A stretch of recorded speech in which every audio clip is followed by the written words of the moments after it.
Hello बच्चों, kids learning hub channel में आपका फिर से स्वागत है।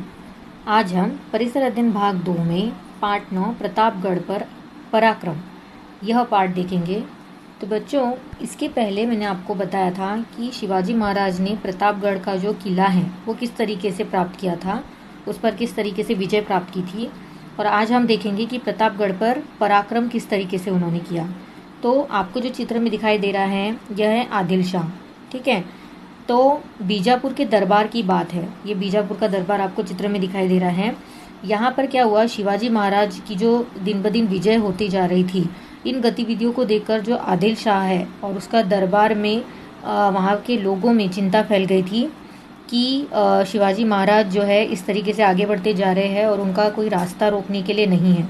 तो वहाँ पे आदिल शाह के दरबार में सभी लोग इकट्ठे हो गए थे, जमा हो गए थे, और उस सभा में एक से एक तलवारबाज, एक से एक पराक्रमी व्यक्ति मौजूद थे।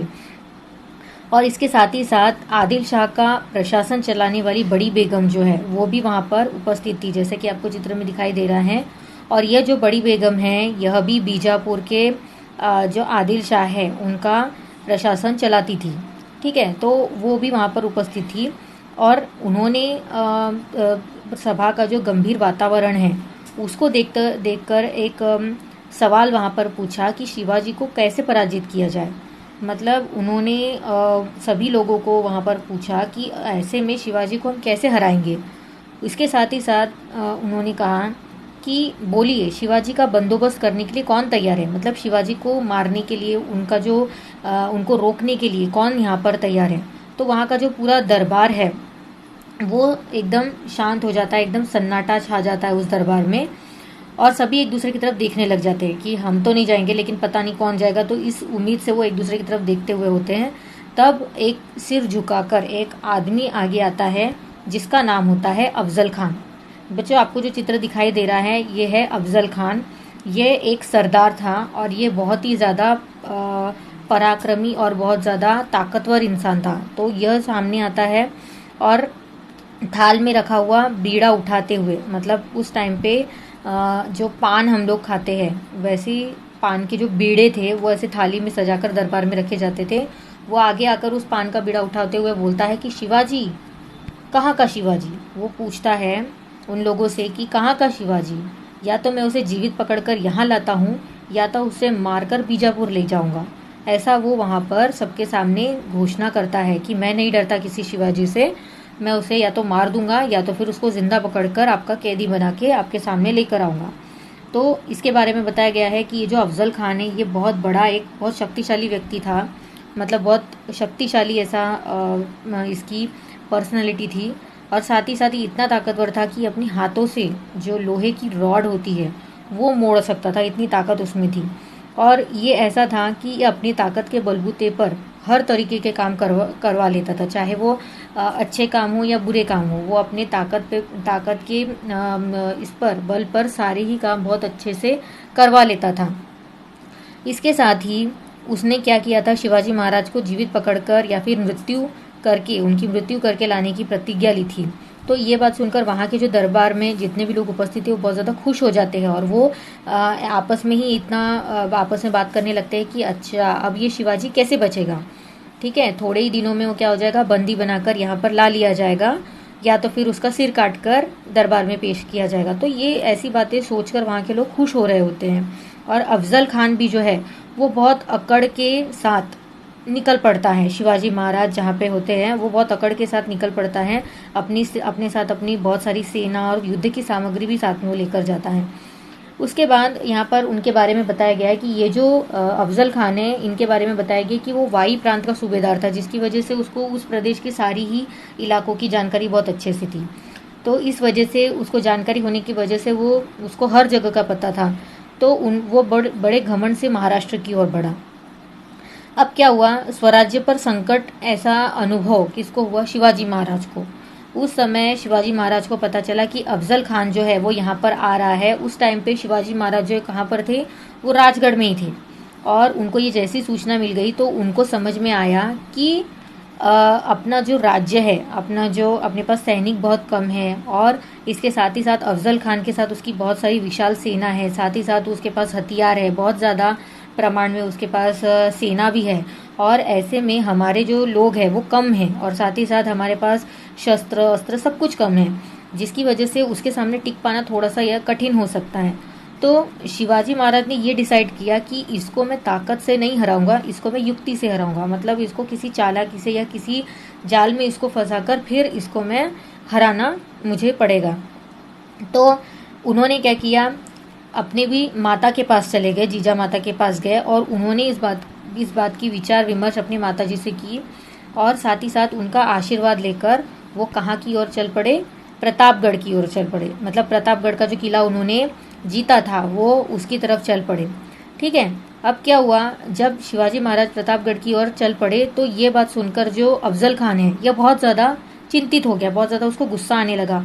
अब वो गुस्सा क्यों आने लगा, क्योंकि जब प्रतापगढ़ पर शिवाजी महाराज पहुंच चुके थे तो प्रतापगढ़ का जो किला आपको चित्र में दिखाई दे रहा है ये इतना विशाल था और इतना मजबूत था कि यहाँ पर किसी भी तरीके की आक्रमण अगर होती भी तो भी वहाँ पर घुस पाना बहुत मुश्किल था। मतलब वहाँ की दीवारें इतनी मजबूत थी, वहाँ के रास्ते जो है वो बहुत ऊंचाई पर थे, क्योंकि ये जो उनका किला था ये पहाड़ियों के बीच में स्थित था। वहाँ पे बड़ी बड़ी ऊंची ऊंची पहाड़ियाँ थी, उसके बीच में ये किला उपस्थित था, और साथ ही साथ इसकी दीवार इतनी ज़्यादा मजबूत थी कि यहाँ पर अगर तोपें भी चलाते तो भी वो तोपों से भी वो किला हिलने वाला नहीं था। इसीलिए शिवाजी महाराज यहाँ पर आ गए थे। तो अब ऐसे में अफजल खान ने क्या किया, अलग तरीके से शिवाजी महाराज को इस किले से बाहर निकालने की कोशिश की। उन्होंने क्या किया कि वहाँ पे जो लोग रहते थे, वहाँ की जो जनता थी, वहाँ की जो प्रजा थी, उनके ऊपर आक्रमण करना चालू कर दिया, इस उम्मीद से कि शिवाजी महाराज जो है अब तो बाहर निकलेंगे, और जैसे ही वो बाहर निकलेंगे मैं उनको मार गिराऊंगा। लेकिन शिवाजी महाराज को ये सारी चीज़ें समझ में आ गई थी, इसलिए उन्होंने अफजल खान की इस चालाकी को भांप लिया था, समझ लिया था। तो इसके बाद उन्होंने डिसाइड किया कि अब मैं शिवाजी महाराज ऐसे तो बाहर नहीं आएंगे, तो अब मैं उनको कुछ युक्ति करके ही बाहर निकाल के लाऊंगा। मतलब उनको कुछ तो ऐसा बोलूंगा जिससे वो मेरी बातों में फंस जाएंगे और किले के बाहर आएंगे। तो शिवाजी महाराज को उन्होंने एक पत्र लिखा, एक संदेश भेजा, जिसमें क्या लिखा था उन्होंने कि आप मेरे बेटे के समान हैं, हमसे मिलने आइए, हमारे किले वापस कर दो, आदिल शाह से कहकर मैं आपको सरदार का पद दिलाता हूँ। तो उन्होंने एक संदेश लिखा, एक लेटर लिखा, जिसमें उन्होंने एक लालच के रूप में उनको बोला कि आपके पास हमारे जो किले गिरवी पड़े हुए हैं, मतलब जो किले आपने हमारे जब्त कर लिए हैं वो हमको वापस कर दो, और मैं क्या करूँगा, हमारे जो सरदार है आदिल शाह है उनसे मैं कहलवा के आपको क्या दिलाऊंगा, एक सरदार का पद दिला दूंगा। मतलब आपको एक बहुत अहम जगह मैं आपको दिलवा दूंगा। ठीक है, तो ऐसी बहुत प्यार भरी बातें बोलकर वो उनको फुसलाने की कोशिश करते हैं। लेकिन शिवाजी महाराज जो है उनकी ये चालाकी समझ जाते हैं। मतलब शिवाजी महाराज की चीज़ें समझ में आ जाती कि अफजल खान जो बोल रहा है वो एक सिर्फ झूठ वो बोल रहा है। तो ये जो शिवाजी महाराज है इन्होंने भी जान लिया था कि उनके साथ षड्यंत्र किया जा रहा है, और वो क्या कर रहे थे, सतर्कतापूर्वक व्यवहार कर रहे थे। मतलब उनकी बातें भी सुन रहे थे और अपना जो सेफ्टी है, अपनी जो सुरक्षा है वो भी ध्यान में उन्होंने रखी थी। साथ ही साथ ये डिसाइड हुआ, ये निश्चय किया दोनों ने कि प्रतापगढ़ की तलहटी तक हम लोग आएंगे। ठीक है, तो उन्होंने वहाँ पे संदेश भेजा, खान साहब मैंने आपके किले लिए हैं। मतलब शिवाजी महाराज ने खान साहब को लिखा, अफजल खान को लिखा कि मैंने आपके किले लिए हैं, मैं आपका अपराधी हूँ, मुझे क्षमा करें, आज ही प्रतापगढ़ के नीचे मिलने के लिए आ जाइए, मुझे वहाँ आने में डर लगता है। मतलब आप ही वहाँ पर आ जाओ, मुझे वहाँ पे आने में डर लगता है। इस तरीके की चीज़ें बोलकर उन्होंने उनका विश्वास जीत लिया। मतलब शिवाजी महाराज ने ये सब चीज़ें बोल के कि मैं तो बहुत डरपोक हूँ, मैं डरता हूँ वहाँ पे आने से, तो आप एक काम करो, आप ही वहाँ पर आ जाओ, क्योंकि मुझे तो वहाँ आने में डर लगता है। तो उनकी ये बात सुनकर जो अफजल खान है ये बहुत ही ज़्यादा हंसने लगता है। मतलब मन ही मन खुश हो जाता है कि कितना डरपोक इंसान है ये। वो क्या करता है कि बहुत हंसता है। ठीक है, उसकी ये बात सुनकर, शिवाजी महाराज की बात सुनकर, ये संदेश सुनकर वो बहुत ज़्यादा हंसने लगते हैं और बोलते हैं कि खूब, बहुत खूब। मतलब वो खुश होने लगते हैं और उनको लगता है कि शिवाजी महाराज जो है अब मेरा क्या उखाड़ लेगा, वो तो इतना डर रहा है, वो इतना डरपोक है, वो मुझसे क्या लड़ेगा, मैं खुद जाऊंगा और मिलते ही उसे कुचल डालूंगा। मतलब वो बोलते हैं कि इस डरपोक इंसान को तो मारना बहुत आसान है, मैं जाऊंगा और इसे जाते बराबर ही क्या कर दूंगा, मार डालूंगा। तो उसके बाद क्या होता है कि वो लोग आपस में मिलने के लिए तैयार हो जाते हैं। ठीक है, फिर उसके बाद प्रतापगढ़ की तलहटी में मिलने की जगह निश्चित हुई। मतलब शिवाजी महाराज और वो जहाँ पर मिलने वाले थे वो जगह निश्चित की गई। साथ ही साथ उन दोनों ने अपने साथ साथ कई सारे सेवक रखे थे, कई अंगरक्षक रखे थे, क्योंकि दोनों को एक दूसरे पे भरोसा नहीं था। ठीक है, कि अपनी सुरक्षा के लिए उन्होंने कई सारे सैनिक अपने साथ रखे थे। और खान के लिए महाराज ने, शिवाजी महाराज ने अच्छा खासा रास्ता भी बनवाया था और मिलने के लिए एक शानदार शामियाना भी तैयार कराया था। एक अच्छी सी जगह उन्होंने बनाई थी और मिलने के लिए वहाँ पर ही सब इंतज़ाम करके रखे थे। शिवाजी महाराज बड़ी सावधानी से काम ले रहे थे। उन्होंने क्या किया था, अपनी अलग अलग टुकड़ियाँ बनाई थी, जो जंगल में कौन कौन कहाँ पर छुपेगा, कहाँ पर बैठेगा, ये सारी सूचना उनको दी गई थी और बहुत ज़्यादा पक्का बंदोबस्त किया गया था। और साथ ही साथ उन्होंने शिवाजी महाराज के कुछ सलाहकार जो थे, उन्होंने कहा कि ये जो खान है, अफजल खान है, बहुत ही धूर्त व्यक्ति है, बहुत ज़्यादा चालाक व्यक्ति है। तो शिवाजी महाराज को उन्होंने कहा कि आप उनसे मिलने नहीं जाए, क्योंकि वो आपकी जान पर हमला भी कर सकता है और कुछ भी कर सकता है। तो शिवाजी महाराज ने पहले ही निश्चय कर चुके थे कि इसको मुझे पराजित करना ही है। तो क्या होता है, जब मिलने का दिन आता है तो शिवाजी महाराज जो है वो अपने देवी माँ के दर्शन करते, देवी भवानी के दर्शन करते हैं और साथ ही साथ अपनी जो पोशाक है वो पहनते हैं और पोशाक के नीचे वो अपना सुरक्षा कवच पहनते हैं। जैसे आपको चित्र में दिखाई दे रहा है, कवच, कटार, शीर्षारण, पट्टा, बखनखा, इस तरह की जो चीज़ें होती है ये युद्ध करते टाइम यूज़ की जाती है, ताकि अगर कोई धोखे से वार भी करे तो हमको शरीर पर चोट नहीं लगती। तो उन्होंने ये सारी चीज़ें पहनकर उसके ऊपर अपने कपड़े धारण किए। साथ ही साथ उन्होंने क्या कहा, साथ ही साथ वहाँ पे जो भी इनके साथ सरदार लोग थे वो अपने साथियों को बोलते हैं कि साथियों अपने अपने काम ठीक से करना। मतलब वो उनको सूचना देते हैं कि मैं तो जा रहा हूँ लड़ाई करने के लिए, या मैं तो जा रहा हूँ ये काम करने के लिए, तो अपने अपने काम आप लोग बराबर करना, जो जो काम आपको दिया गया है वो अच्छे तरीके से करना। भवानी माता हमें यश देने वाली है, परंतु यदि हमारा कुछ अहित हो जाता है तो आप धीरज मत खोना। वो बोलते हैं कि अगर इस लड़ाई में, इस काम में अगर मुझे कुछ हो जाता है तो आप लोग हार मत मानना, ऐसा वो उनको बोलते हैं। संभाजी राजा को गद्दी पर बिठाना, माँ साहेब की आज्ञा का पालन करना, मतलब जीजा माता की जैसा बोलेगी वैसा करना। स्वराज्य को बढ़ाना है, हमने जो प्रतिज्ञा ली उसका जो काम है वो आगे बढ़ाना है, क्योंकि प्रजा को हमको सुखी रखना है, हम जा रहे हैं, ऐसा बोल के शिवाजी महाराज वहाँ से निकल पड़ते हैं। और साथ ही साथ यहाँ पे कुछ लोगों के नाम दिए गए हैं जो उनके अंग रक्षक थे, जो उनके साथ जाते हैं। फिर क्या होता है, शिवाजी महाराज जो है पहले से ही खान शामियों में आके बैठ जाते हैं, मतलब जो जगह निश्चित होती है वहाँ पर पहले से ही वो आके बैठ जाते हैं। और वो तरीके की मतलब शिवाजी महाराज से पहले ही जो अफजल खान है वो वहाँ पर पहुँच जाता है और वो अपने ही धुन में मस्त रहता है कि अब शिवाजी आएगा और मैं उसको मार दूंगा। और फिर मतलब अपने ही मन में वो खुश होते जाता है। ठीक है, और उसके साथ ही साथ उसकी बगल में एक बड़ा सैयद का, उसका हथियारबंद एक सिपाही भी खड़ा रहता है उसके पास, और जो कि पट्टा चलाने में बहुत ज़्यादा निपुण रहता है। पट्टा यानी जो मैंने आपको चित्र में दिखाया, पट्टा चलाने में वो बहुत ज़्यादा निपुण रहता है, उनको बहुत ज़्यादा उस चीज़ में प्रैक्टिस रहती है। ठीक है, तो शिवाजी महाराज जब उस जगह पर आते हैं तो शिवाजी महाराज द्वार पर ही यानी दरवाजे पर ही खड़े हो जाते हैं। तो उनको दरवाजे पे खड़ा देखकर अफजल खान को पूछते हैं, शिवाजी राजे अंदर क्यों नहीं आ रहे हैं। मतलब शिवाजी महाराज के साथ उनके जो वकील आए हुए होते हैं उनको अफजल खान पूछते कि शिवाजी महाराज वहाँ पर क्यों खड़े, अंदर क्यों नहीं आ रहे। तो उनके शिवाजी महाराज के वकील कहते हैं कि वे बड़ा सैयद से डर रहे, जो वहाँ पे पट्टा चलाने वाला बड़ा सैयद खड़ा रहता है, वो वकील उनको बोलते हैं, अफजल खान को बोलते हैं कि ये शिवाजी महाराज जो है वो उनसे डर रहे हैं, आप उनको दूर हटा दीजिए। तो बड़ा सैयद वहाँ से हट गया। ठीक है, वो वहाँ से हट जाते हैं और शिवाजी महाराज अंदर चले जाते हैं। तो खान उठ कर बोलते हैं कि आइए राजा साहब हमसे मिलिए। वो उनको गले लगाने के लिए आगे बढ़ते हैं। अब देखो क्या होता है, महाराज सतर्क होकर आगे बढ़े, मतलब ये जो अफजल खान है वो आगे बढ़ते हैं तो शिवाजी महाराज को गले लगाने के लिए वो खड़े होते हैं। ठीक है, और वो इतने लंबे रहते हैं, जैसे आपको चित्र में दिखाई दे रहा होगा, वो बहुत ही ज़्यादा ऊंचे रहते हैं, हट्टे कट्टे रहते हैं, बहुत ज़्यादा ताकतवर रहते हैं। उनकी छाती भी देखो कितनी फूली हुई दिखाई दे रही है। तो जैसे वो उनको गले मिलते हैं तो शिवाजी महाराज का गला वो दबोच लेते हैं, मतलब अपनी हाथ से जो है अपना शिवाजी महाराज का गला दबाने की कोशिश करते हैं।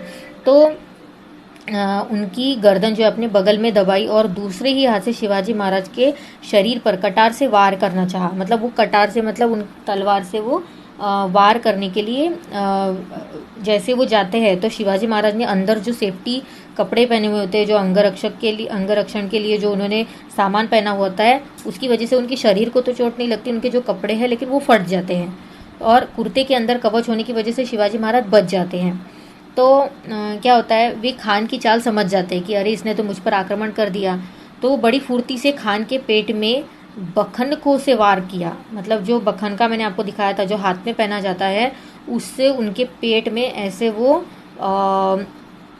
उनको मारते हैं। देखिए आपको चित्र में दिख रहा होगा, वो जो बखन का है उनके पेट में ऐसे घुसा देते हैं, जिसकी वजह से जो ये अफजल खान जो है वो बहुत ज़्यादा तिलमिला उठता है। उसके पेट में जैसे वो घुसा देते हैं तो उनकी जो आंत है, पेट की जो आंतड़ी है, वो बाहर निकल जाती है और वो वहीं के वहीं धराशायी हो जाते हैं, वो वहीं के वहीं मर जाते हैं। तो ये देखकर इतने में खान का वकील जो है वो आगे आता है। तो उसने शिवाजी महाराज पर तलवार से वार किया, लेकिन शिवाजी महाराज ने पट्टे के एक वार से उसे मार गिराया।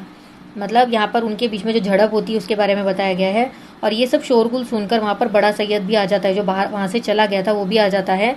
और शिवाजी महाराज को वो वार करने ही वाला होता है कि उसे शिवाजी महाराज का एक जो उनके साथ जाता है, जिसको जीवाजी महाला उसका नाम रहता है, जीवाजी महाला नाम का एक आदमी रहता है, वो उसको अपने ऊपर ले लेता है। ठीक है, तो ऐसा माना जाता है कि था जीवा इसलिए बचा शिवा। ऐसा एक कहावत मशहूर हुई है कि अगर शिवाजी महाराज जो बचे हैं वो जीवा आदमी था, जीवाजी महाला नाम का जो आदमी था, उसकी वजह से उनकी जान बच गई, ऐसी कहावत है। और इसमें इस झड़प में संभाजी कावजी ने बड़ी वीरता दिखाई, ऐसा यहाँ पर बताया गया है। मतलब इन लोगों के बीच में थोड़ी बहुत हाथापाई भी हो जाती है, जिसकी वजह से इन लोगों के नाम यहाँ पर प्रसिद्ध हुए हैं। इसके बाद शिवाजी महाराज गढ़ पर चले जाते हैं और संकेत के रूप में तोपें दागी जाती है। अब ये एक तरीके का संकेत है कि हमने यहाँ पर विजय प्राप्त कर ली है करके। शिवाजी महाराज की सेना संकेत की ही प्रतीक्षा कर रही थी। तोप के दकते ही झाड़ियों में छिपे शिवाजी महाराज की जो सैनिक है खान की सेना पर धावा बोल देते हैं, उनके ऊपर आक्रमण करने के लिए वो चले जाते हैं। खान की सेना असावधान थी, मतलब खान जो है, अफजल खान जो है, उनकी सेना को पता ही नहीं था कि हमारे ऊपर आक्रमण होने वाला है, तो वो बहुत आराम से रहते हैं। उनकी सेना को भागने के लिए राह ही नहीं मिल रही थी, रास्ता ही नहीं मिल रहा था। मराठों ने उनको तेजी से उनका पीछा किया और खान की सेना की धज्जियां उड़ा दी। ठीक है, इसमें खान का बेटा एक फजल खान, यानी जो अफजल खान था उसका बेटा था फजल खान, जो किसी भी तरीके से वहाँ से बच निकल जाता है और जाकर कहाँ पहुँच जाता है, बीजापुर पहुँच जाता है। बीजापुर किसके पास? आदिल शाह के पास। और जैसे ही वो अपनी सारी बातें बताता है तो वहाँ पर भी बीजापुर में हड़कंप मच जाता है, हाहाकार मच जाता है। तो यहाँ पर बताया गया है कि शिवाजी महाराज ने देखते ही देखते सारे ही सरदारों को क्या किया था, वो उनके ऊपर विजय प्राप्त कर ली थी। ठीक है, तो शिवाजी महाराज का जो नाम है वो चारों तरफ ऐसे ही फैलने लगा था। ठीक है, तो उनके जो ये पराक्रम की जो गीत है वो सह्याद्री की पहाड़ियाँ जो है, जो वो जहाँ पर रहते थे, वो सह्याद्री की पहाड़ियों में उनका जो नारा है वो गूंजने लगता है। ठीक है, ओके। तो ये पार्ट में आपको यही दिया हुआ है कि शिवाजी महाराज ने प्रतापगढ़ पर किस तरीके से पराक्रम किया, यानी वहाँ पर किस तरीके से उन्होंने लोगों को हराया है। ठीक है बच्चों, तो इस पार्ट में आपको यही सब दिया हुआ है। तो आपको यह पार्ट समझ में आया होगा, आशा करती हूँ। ठीक है, आपको इस पार्ट में जो स्वाध्याय के प्रश्न उत्तर दिए हुए हैं उसको आपको सॉल्व करना है, और साथ ही साथ आपको इस चैनल को सब्सक्राइब करना है, ताकि इस तरीके के जो मैं आपके लिए शैक्षणिक वीडियो बनाती रहती हूँ उसकी नोटिफिकेशन आपको मिलती रहे। साथ ही साथ इस वीडियो को लाइक करें और शेयर भी करें। Thank you.